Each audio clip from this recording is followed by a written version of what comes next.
Arcadia. Septimus Hodge and Thomasina Covley sit in the front room of an old estate in Derbyshire, England. The house is surrounded by beautiful, traditional, and park-like landscape, lush and green. Thomasina, a curious and rather impetuous girl of 13, is the student of Septimus, who is 22. Thomasina asks Septimus what a carnal embrace might be. Jellyby, the butler, interrupts the conversation. Jellyby brings a letter to Septimus from Mr. Chater. Septimus reads the letter and tells Jellyby to tell Mr. Chater that he will have to wait until the lesson is finished. After Jellyby leaves, Thomasina asks Septimus if he thinks it is odd that when one stirs jam in his or her rice pudding in one direction, the jam will not come together again if they swirl the pudding in the other direction. In other words, she asks why one cannot stir things apart.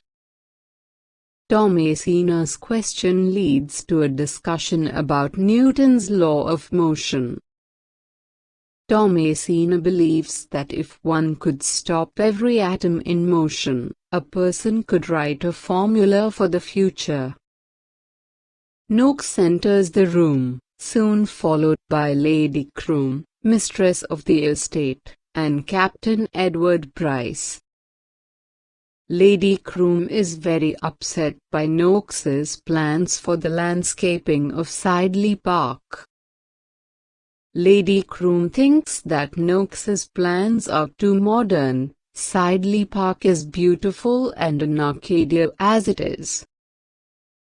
The scene has changed to the present day, apparent from the clothing of the characters on stage. The action of Arcadia shifts from the early 19th century to the present day. The setting is still Sidley Park, but there have been changes in the surrounding landscape with time. The modern-day characters, Hannah, Chloe, and Bernard, sit in the same room as Thomasina and Septimus. Bernard Nightingale, critic, comes to meet Hannah at the estate. Bernard is looking for information on Ezra Chater. Hannah is looking for information on the Sidley hermit, whose death she attributes to the breakdown of the romantic imagination. Bernard tells Hannah he wants to collaborate with her on a project. Apparently, Bernard's copy of Ezra Chater's The Couch of Eros belonged to Lord Byron, and inside the book there are 3 documents that have led Bernard to believe Lord Byron killed Chater in a duel. Bernard believes that Lord Byron slept with Chater's wife, which led Chater to challenge Lord Byron to a duel die by his hand.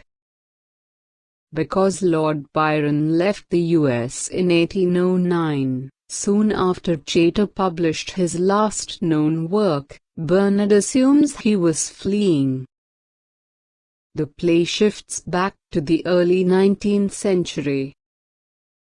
It is morning and Thomasina and Septimus sit together in the schoolroom. Thomasina tells Septimus that his equations are only for commonplace manufactured forms. Thomasina wants to create the kind of equations that make nature, such as an equation to make a flower rather than a circle, cone, or square. Captain Bryce enters the room, followed by Mr. Chater, who stands behind Bryce. Chater is still angry with Septimus because he slept with his wife. Scene 4 switches, once again, to the present time. Hannah is reading from Thomasina's portfolio and gives it to Valentine to look at.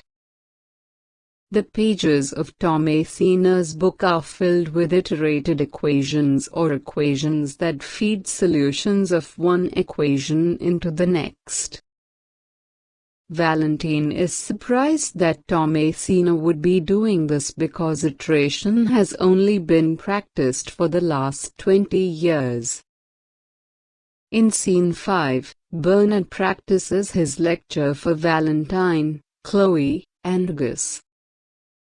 Bernard is practicing the speech he will give to introduce his new, groundbreaking theory that Lord Byron killed Ezra Chater over a woman.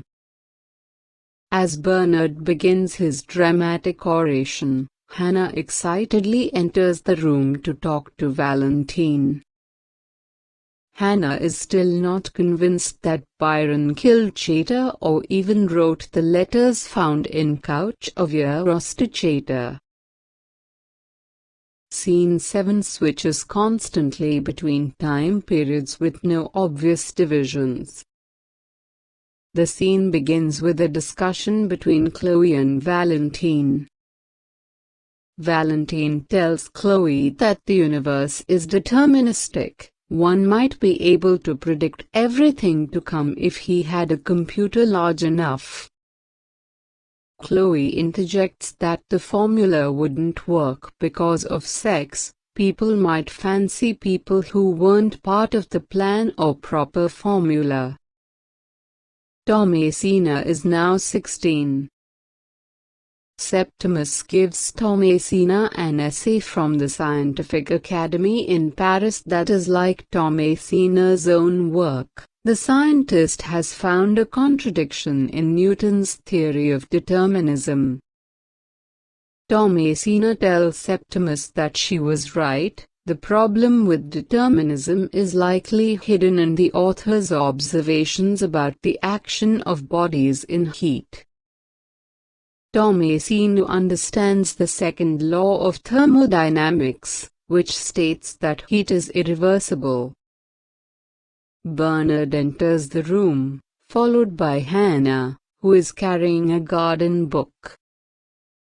Inside the garden book there contains an entry from October 1st that proves that Chater the poet was the same Chater that was killed by a monkey bite in Martinique in 1810. Thus, Bernard's theory is destroyed. Byron did not kill Ezra Chater.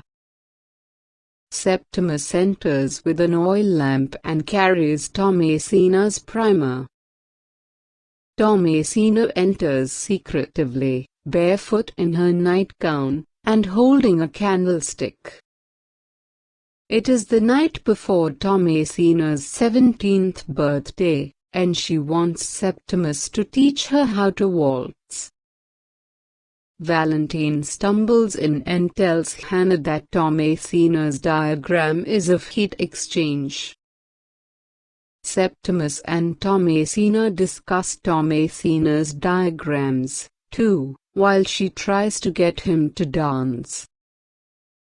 The music heard from inside the house changes to a waltz, and Thomasina and Septimus begin to dance. Septimus kisses Thomasina on the mouth, and the couple begins to dance again.